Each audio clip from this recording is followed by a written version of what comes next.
Et voilà, il y a de l'ambiance au Théâtre 14 avec le cabaret Brassens n'est pas une pipe.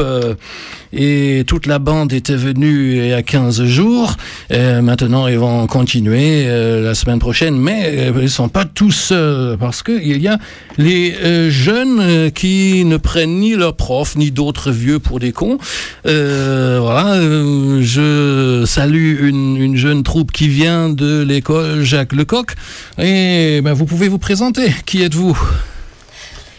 안녕하세요. Hello. Attention. Hi. Bonjour. On est made the world of theater. Enchanté.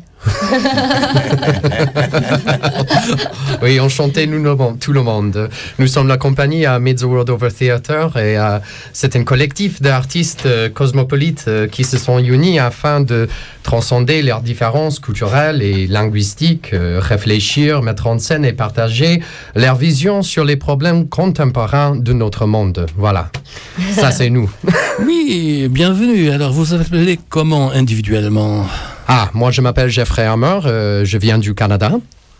Et moi, je m'appelle Jeongju Kim. Je suis coréenne. Je m'appelle Sonia, moi aussi coréenne.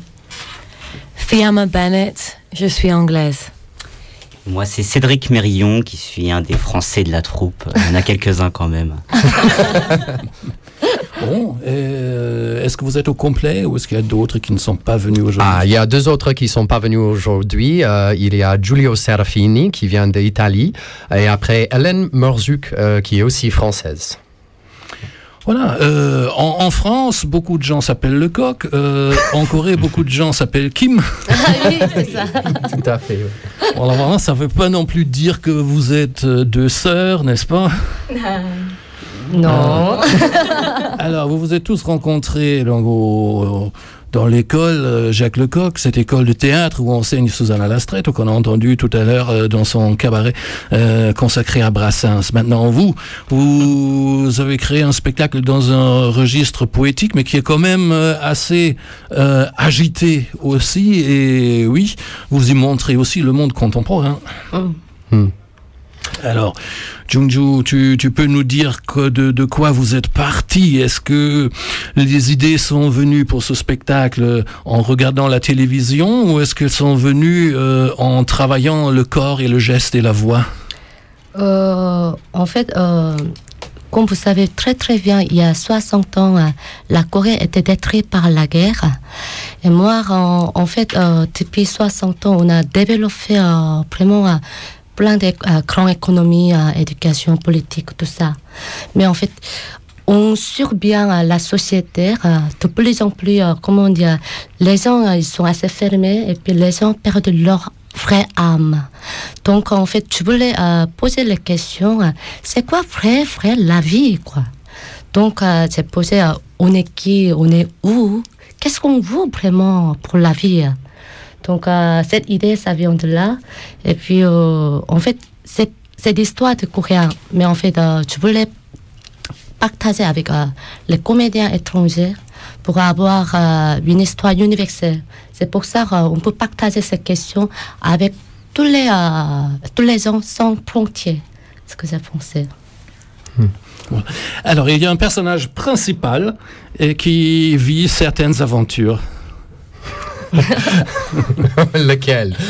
Il y a plein de personnages. Il y a pas mal de personnages dedans. Les jeunes petites filles, peut-être, c'est ça? Ouais. En fait, notre histoire, ça commence avec le voyage fantasy par petite fille. Mais en fait, elle rencontre les papillons. Mais en fait,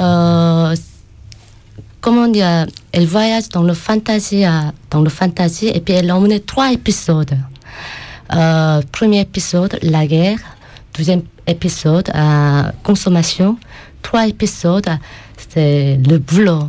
Mais en fait, cette petite fille, elle le réveillait. Vous voyez, votre espoir, elle est là. Donc, il faut se réveiller. Donc, j'ai écrit, comment dire, j'ai imaginé cette petite fille. Donc, oui, c'est vraiment un personnage important dans notre histoire. Et puis, voilà, les garçons jouent parfois des soldats.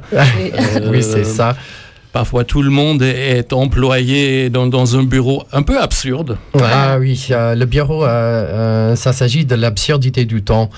Comment on commence des boulots dans la vie et parfois on se retrouve à la fin, à la retraite, sans savoir où ça se passait le temps. Comment on a vécu toutes ces années sans avoir peut-être le sentiment de la réussite à la fin. Parfois, il y a un gros vide. Cette histoire aussi, ça vient de la vie personnelle de Mademoiselle Kim. Ses parents, son papa se retrouvait à la fin de sa vie. Il était carrément viré de son boulot à 60 années. Il ne pouvait pas trouver un boulot d'ailleurs. Il se retrouve toute seule sans savoir quoi faire après. Donc là, il y a des histoires personnelles qui entrent dans le texte aussi, qui sont très intéressantes et qui tirent à la cœur. Et puis, vous pouvez imaginer, depuis 60 ans, vraiment, chez nous, maintenant, on est 12e dans le monde de l'économie. Donc, vous pouvez imaginer comment on a travaillé. Vraiment, on a travaillé comme fou. Vraiment. Donc, en fait, le temps passe très vite. Et puis, on dit le temps égale l'argent. Donc, nous, très efficaces. Et puis, vous voyez, la Corée est un pays assez puissant en technologie. Donc, vraiment, vous pouvez imaginer. Ah oui. Ouais. Travailler plus pour gagner plus. C'est ça, tout à fait. On bosse bien, nous. Normalement, comment dire, le Coréen, il passe en vacances pour 3 jours pendant l'été. Ouais, 3 jours vraiment... par an, il faut dire. Ouais. Ouais. C'est vraiment pauvre. Alors, votre compagnie s'appelle Made the World Over. Ça veut dire produit dans le monde entier, c'est ça? Tout à fait, oui. Oui. On vient tous de les pays différents. Et puis, c'est un peu le but de la compagnie de voyager partout dans le monde. Par rapport à nos écritures, nos spectacles, on veut partager avec le plus de monde possible, bien évidemment. Mais aussi de continuer, développer ces pièces dans les pays différents, avec les voix des artistes différents, et aussi avec le public, pour avoir toujours le retour et donner des stages. On vient de donner des stages au Canada d'ailleurs, et là on peut bien avancer nos créations avec le plus de monde possible. Et comme ça, on est vraiment content de notre travail. Ouais. Et puis, notre compagnie, c'est une compagnie internationale. Donc, nous aussi, déjà, il y a les nationalités différentes. Donc, je voulais détruire le mur de la nationalité entre les nous. Frontières, oui. Oui, donc, c'était un mot qui m'est arrivé sans frontières. À un moment donné, j'ai pensé, Made in Chinois, Made in Korea, Made in USA. Il y a déjà grandes frontières entre nous. Pourquoi pas Made the World of Theater. Donc, cette idée, ça vient de là. Voilà, donc il y a un lien avec la tradition coréenne dans le spectacle. Oui. Oui, un grand lien, oui. Les traditions coréennes, il y a pas mal. Il y a la musique traditionnelle coréenne, il y a la chante traditionnelle, il y a aussi la danse, ça s'appelle Bongsan Talchum, et la musique Salmunori. Salmunori, ça veut dire le jeu à 4 instruments.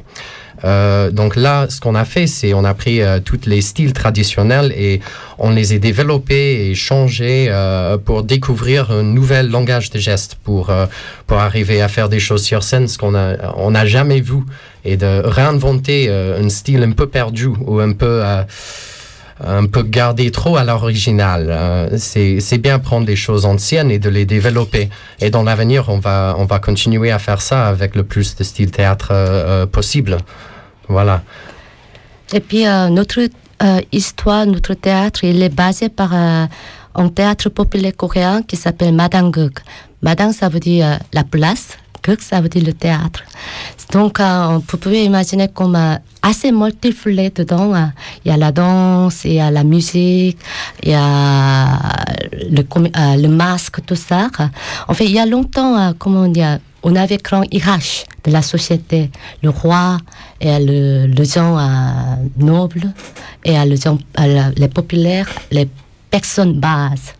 Donc, en fait, les populaires, ils voulaient fêter pour moquer les bourgeois. Donc, en fait, ils ont tué sur la place. Donc, ça vient de là. Donc, en fait, dans ce base, il y a plein de la musique coréenne, la danse masquée, il y a la danse éventail. Donc, il était bien basé pour transformer notre histoire. Oui, c'est un style très intéressant. Vous pouvez imaginer peut-être le Commedia dell'arte. C'est un style de théâtre qui est construit, qui est fait pour se moquer un peu de le bourgeois, de les médecins, de les bouddhistes d'ailleurs en Corée. Le personnage bouddhiste, souvent dans le Mandangu, qui est un personnage très sage et très poli, et tout d'un coup il tourne et il chasse les filles, il boit beaucoup d'alcool. Donc ça montre des contradictions dans les êtres humains et c'est un style très intéressant. Et puis, j'ai vu ce type de théâtre et c'est effectivement, je crois, tu vas me corriger si je me trompe, oui. C'est ça, effectivement la même fonction que le carnaval, qu'avait le carnaval en Europe, c'est-à-dire on joue ça une fois dans l'année pour inverser les rôles et que les pauvres, les bas grades de la société puissent prendre la parole. Ouais. Et Exactement. C'est ça, tout à fait. Ça se joue surtout à la fête de moisson en Corée. Ou à Nouvel An. Ou le Nouvel An, donc 2 fois par an peut-être. Donc c'est le jour de l'année où tout le monde peut, soyons fous, faire quelque chose d'extraordinaire et fait la fête, quoi. Voilà. Alors vous avez dit que vous vouliez nous chanter quelque chose qui fait partie du spectacle. Oui, c'est une toute petite chante. Ça vient de la scène absurde, de l'absurdité de le bureau. Et ça c'est chanté avec un rythme traditionnel coréen. Donc on va taper sur la table et après on va chanter la parole pour vous. Et voilà, j'espère que ça vous plairait. Non, ne tapez pas sur la table. Ok, on va pas taper sur la table. Épouvantable On va clapper pour les mains. auditeurs. moi, je vais occuper. D'accord, allez-y. Vous êtes prête? Ah oui.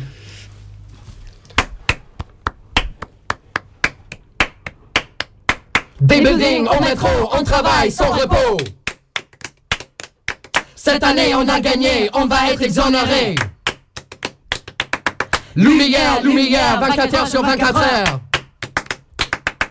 Le travail va bientôt finir. Nous allons réussir. Allez, c'est go. Allez. Voilà, c'est tout. Voilà. Si vous voulez continuer à écouter, boire, il faut venir à notre spectacle. Oui, n'hésitez pas. Voilà, c'est au Théâtre 14 à partir de mardi. Oui. C'est ça, mardi le 16 août jusqu'à samedi le 20. Si vous voulez réserver un billet, réservez vite, c'est 06 87 24 79 40. Allez, je vais le répéter encore. Mais on a préparé tout à l'heure. Oh oui, on a préparé tout à l'heure. Ok, on y va. Venez nombreux au festival en compagnie d'été 10e saison, Rêve de papillon. Voilà, pour faire une réservation, c'est 06 87 24 79 40. Et c'est au Théâtre 14, Jean-Marie Serrault. Ah, on a oublié la date. Du 16 au 20 août à 18h. À 18h. 18h, tout, messieurs, dames. On va vous accueillir avec grand plaisir. Vous êtes prêtes à fêter avec nous? On se voit la semaine prochaine. La semaine prochaine. Et sinon, vous trouvez les informations sur Internet, sur le site de la compagnie GRR, le groupe Rire, Rage et Résistance, grrrcompagnie.com. Donc, le G, le R 3 fois pour Rire, Rage, Résistance. Retenez bien. Compagnie. Alors, grrr compagnie en un seul mot, tout attaché, .com. Voilà, là vous avez les détails, les informations, le nom de la station de tram devant le théâtre, la station Dido et autre chose. Voilà. Mais vous qui venez du monde entier et de l'école Jacques Lecoq, vous faites un spectacle qui mélange à la fois le gestuel, le corporel, ça va un peu peut-être vers la danse, vers le mime, mais il y a du texte aussi. Donc cette école Lecoq défend une approche du théâtre où tout a droit d'exister et tout existe ensemble et tout se mêle, tout se mélange. Donc il n'y a pas de séparation entre une partie chantée, une partie dansée et une partie parlée, mais tout est contenu dans tout. Et c'est ça le style ou l'objectif de cette école. Alors vous pouvez nous raconter un peu comment se passent les cours à cette école, comment c'est organisé, quelle sorte de cours vous avez? C'est très vaste. En fait, c'est une école assez géniale pour ça. C'est qu'on a un florilège de techniques sur lesquelles on travaille vraiment et qu'on a le temps d'essayer de développer, pas juste comme un stage où on doit apprendre rapidement les choses. Et pour simplifier un peu, on peut dire que c'est une école où il y a une vraie pédagogie sur dans quel ordre il faut enseigner les choses. C'est un peu la méthode Jacques Lecoq. Et donc au début, c'est comme un travail très physique, corporel. On travaille beaucoup sur même de la mimodynamique, juste du mouvement, pour après expérimenter ce que ça peut donner sur scène. Et petit à petit, l'école s'amuse à rajouter des éléments en plus. On peut rajouter des objets, donc on va travailler sur les objets. Après, on peut travailler un peu les sons. On va rajouter des sons. On peut travailler un peu de musique. Là-dessus, on rajoute la musique. Puis après, l'année d'après, ils nous disent, on peut intégrer les styles à tout ça. Alors, il y a le masque, là, on peut mettre des masques, on peut les retirer, on peut faire du chœur, on peut pas faire du chœur, on peut faire du solo, on peut faire de la tragédie, de l'humour, on peut mettre un nez rouge. Et petit à petit, on grève tout, c'est technique, on peut dire, mais ces petits éléments techniques sur les acteurs. Et même si après la création, ça reste pas qu'un objet qu'on fabrique techniquement en disant, oui, je peux faire un peu de ça, et un peu de ça, et un peu de ça, ça marche, mais si on a envie de créer des choses, on se retrouve avec plein d'outils dans les mains qui nous permettent vraiment d'explorer et d'avoir une grande gamme de variétés dans un même spectacle. Et c'est une école qui est vraiment, pour moi, à mon sens, peut-être d'autres ont des avis différents, mais une école qui est vraiment intéressante pour ce point de vue-là. Donc c'est une école où on fait ce qu'on veut, c'est ça? Il y a des choses qui passent et des choses qui passent pas, bien évidemment. Mais oui, mais voilà, c'est une école assez libre. C'est une école de création surtout. Donc à la fin de chaque semaine, on présente notre travail devant les professeurs pour avoir un retour et tout ça. Et c'est une école où il faut produire tous les jours, improviser et trouver ton propre voix dans le théâtre aussi. Chacun son style, chaque artiste a quelque chose à dire lui-même. Donc c'est une école qui est assez géniale de ce point de vue-là, pour mon avis aussi. On a bien découvert nos voix là-dedans, pour mon avis. Je parle pour moi-même là. Ouais, ça fait 12 ans, chaque vendredi, on doit montrer une création dans le autocours. C'est-à-dire que ça fait 12 ans, vraiment, on a travaillé la création, quoi. Donc après, fini notre école, vraiment, j'ai pas peur de faire la création.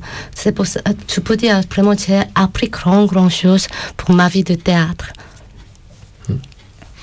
Bien, et vous allez jouer Le Rêve du Papillon donc de mardi à samedi de la semaine prochaine, et en même temps, après à 20h30, on peut voir dans la même salle Brassens n'est pas une pipe, et ça va continuer même jusqu'au 27 août, et je vous ai amené d'autres extraits. C'est un petit florilège, j'ai fait un remix de Brassens n'est pas une pipe qu'on va écouter maintenant. Ah. Un bon public.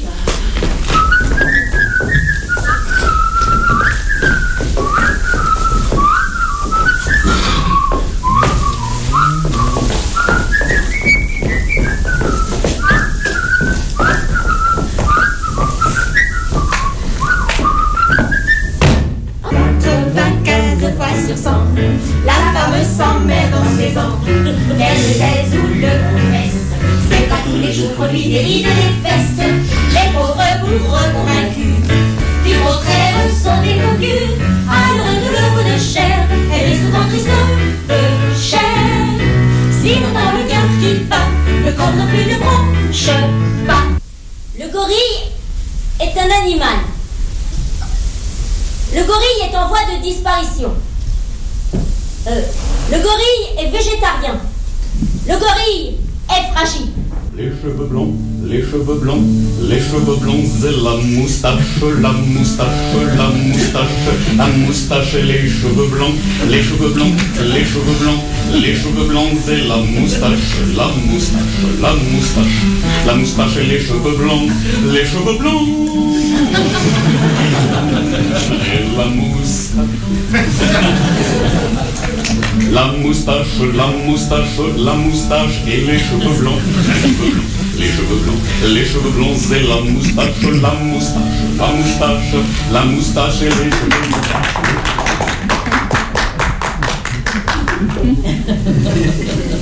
Il est totalement identifié à Georges Pétrarque. Il a quelques petits problèmes de mémoire, il ne se souvient pas des textes, il se souvient de la musique. C'était terrible pendant les répétitions, lui tout le temps il quittait le plateau, vous voyez, comme ça. Or s'il est une chose amère, désolante, en rendant l'homme à Dieu, c'est bien de constater qu'on a fait fausse route, qu'on s'est trompé d'idée. Mourons pour des idées, d'accord, mais de mort lente, d'accord, mais de mort lente. Les Saint-Jean couche d'or, qui prêchent le martyre, le plus souvent d'ailleurs, s'attardent ici-bas. Mourir pour des idées, c'est le cas de le dire, c'est leur raison de vivre, ils ne s'en privent pas. Dans presque tous les camps, on en voit qui supplantent bientôt Mathusalem dans la longévité. J'en conclus qu'ils doivent se dire en aparté: mourons pour des idées, d'accord, mais de mort lente, d'accord, mais de mort lente. Des idées réclamant le fameux sacrifice des sectes de tout poil en offre des séquelles. Et la question se pose aux victimes novices: mourir pour des idées, c'est bien beau, mais lesquelles? Et comme toutes sont entre elles ressemblantes, quand ils le voient venir avec leur gros drapeau, les sages, en hésitant, tournent autour du tombeau. Mourons pour des idées, d'accord, mais de mort lente, d'accord, mais de mort lente. Encore s'il suffisait de quelques hécatombes pour qu'enfin tout changeât, qu'enfin tout s'arrangeât. Depuis tant de François, que tant de têtes tombent au paradis sur terre, on y serait déjà. Mais l'âge d'or, sans cesse, est remis au calendes. Les dieux ont toujours soif, n'en ont jamais assez. C'est la mort. La mort, toujours recommencer. Mourant pour des idées, d'accord, mais de mort lente, d'accord, mais de mort lente.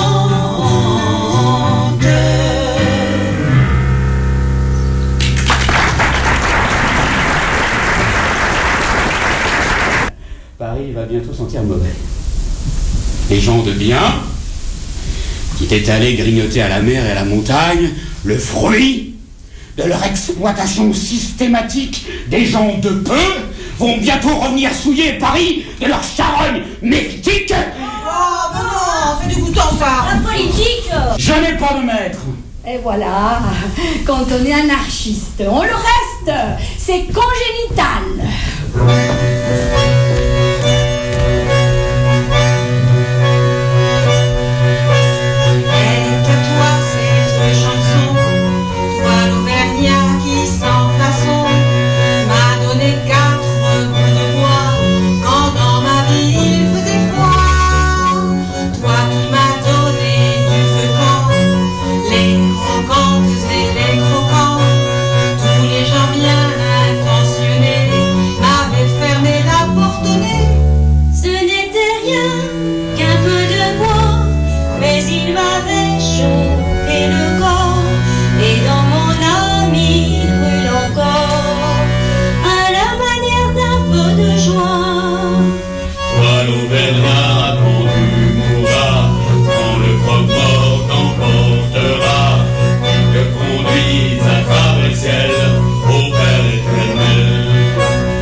Ni l'air jaloux, ni l'air méchant, ni l'air jaloux, ni l'air méchant.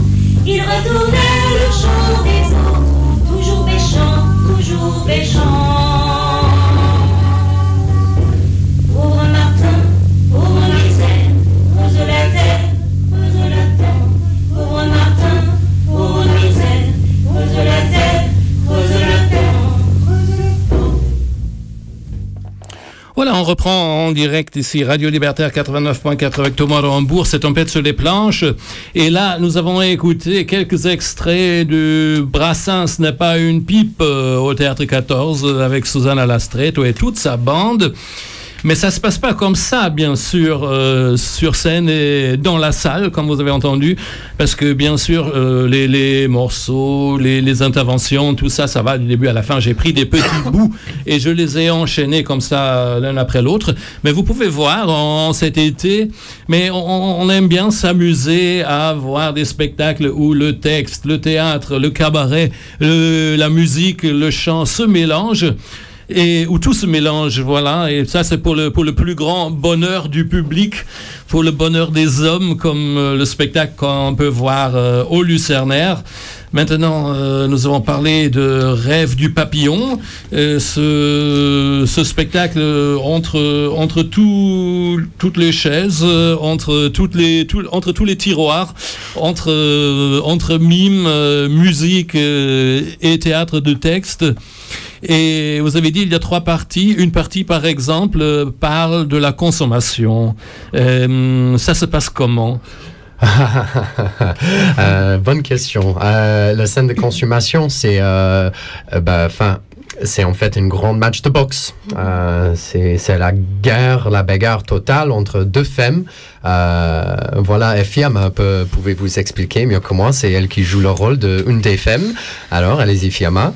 Ok, moi je joue le rôle d'une femme qui est très attachée à la mode et qui va faire tout pour avoir sa marque préférée de chaussures, qui va jusqu'à la boxe, mais je vais laisser le reste, je vais pas donner tous les secrets maintenant, parce que évidemment il faut venir nous voir comment ce bagarre déroule sur scène.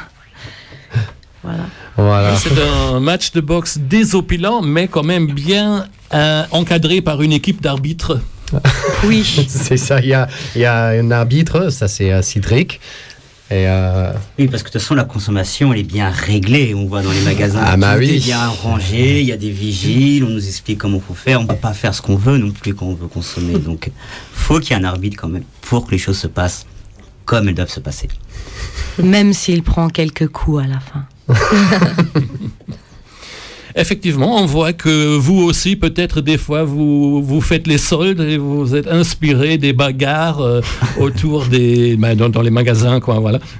De toute façon, je sais pas, même pour toute la pièce, l'inspiration, elle est dans la vie. C'est pas des choses qu'on imagine. On se dit peut-être que les choses se passent comme ça et que on essaye de créer sur le plateau. Je pense on vient tous un peu de partout, un peu un regard quand même différent, que ce soit sur la consommation. C'est pas la même chose en Asie qu'en Europe, c'est encore différent aux Amériques, ou la guerre, ou le travail. C'était intéressant que, avec toutes nos observations, on se dit, bon, comment entre nous, on vient de partout, on a tous un peu des opinions et des avis différents, on peut réussir à harmoniser tout ça et que voilà, et donc ce qui se passe pendant les soldes, bien sûr que ça nous a aidé à écrire cette scène-là. Oui, c'est la folie totale. Ouais. Voilà. Ouais, il est bien de donner 2-3 images encore de ce rêve poétique. Il y a tableau burlesque, grotesque, mais poétique aussi quand vous travaillez avec les éventails. Oui, je voulais travailler en objet coréen. Et à un moment donné, j'ai trouvé par hasard l'éventail. L'éventail qui nous permet à bien exprimer par rapport à la poésie coréenne, ce que j'ai pensé. Mais quand je le rencontre à travailler, en fait, vraiment, il était très magnifique. Et puis, il nous a découvert grand l'espace poétique. C'était vraiment, pour nous, c'était très, très, très magnifique en découvrant ce objet. Bien, et donc tout le monde, chacun joue avec 2 éventails. Vous pouvez raconter un peu? Oui, tout à fait. Ouais, au début du spectacle, ça c'est le scène de prologue où le voyage de la petite fille se déroule. Elle se retrouve toute seule sur une roue avec plein des hommes et des femmes d'affaires qui passent extrêmement vite autour d'elle. Puis un de ces gens le frappe et elle tombe par terre. Et c'est là où c'est parti le rêve. Du coup, les papillons qui sont faits avec des éventails entrent sur scène, ça commence un monde assez bel et assez étrange. On voit la vraie vie, mais on voit quelque chose tout autour extraordinaire et très beau aussi. Et du coup, ça commence à créer des espaces différents. Elle s'en va sur un voyage fantastique dans une forêt. On voit les 4 saisons, la pluie, la froid. Et après, elle se rencontre avec des petits animaux qu'on construit avec des éventails aussi. Et elle part en voyage avec eux. Et c'est là où ça commence, le spectacle. Et puis on a ajouté une musique percussion coréenne qui s'appelle Kukori. Kukori, il y a histoire, c'est 4 saisons, ça nous raconte. Donc cette prologue de tuer avec la musique Kukori aussi. Donc c'est assez poétique. Donc en gros, finalement, c'est une petite fille qui découvre le monde des adultes, qui est un monde assez étrange. Oui. C'est la victime parfaite. On voit nous-mêmes très bien en face de l'innocence. C'est une image qui pour nous parle de l'innocence et de l'espoir. Et de ce qu'on avait quand on est jeune. On veut bien réaliser nos rêves, on sait ce qu'on veut, on est moi je voulais être paléontologiste, mais là ça a changé, maintenant je suis comédien, mais j'ai découvert toujours des choses comme l'idée à l'origine. Mais il y a beaucoup de monde, on trouve, qui veut faire quelque chose, mais à la fin de tout ils faire un autre travail avec leur vie, peut-être pas la chose idéale ou ce qu'ils voulaient faire au début. Et quand on se rencontre avec l'enfance, on voit cette innocence, on voit ce qu'on voulait peut-être. Je sais pas, ça fait rappeler de quelque chose pour mon avis. Voilà. Moi, ça me rappelle un petit peu le magicien d'Oz. Le magicien d'Oz. C'est drôle, parce qu'en fait, ça commence comme ça, quoi. Enfin, c'est l'accident qui procure le... Vous savez, j'ai même pas pensé à ça, mais vous avez tout à fait. Ça commence avec un ouragan, quoi, une tempête, et après ça se retrouve dans un monde très calme et très beau. Et c'est ça, en Technicolor, si tu veux. Superbe. Voilà. Et merci à la jeune garde mondiale de l'école. Mais je viendrai vous voir mardi soir dans Rêve du Papillon. Et puis je vous remercie de temps. Donc, mais bon dimanche et à bientôt. À bientôt. 안녕히 계세요.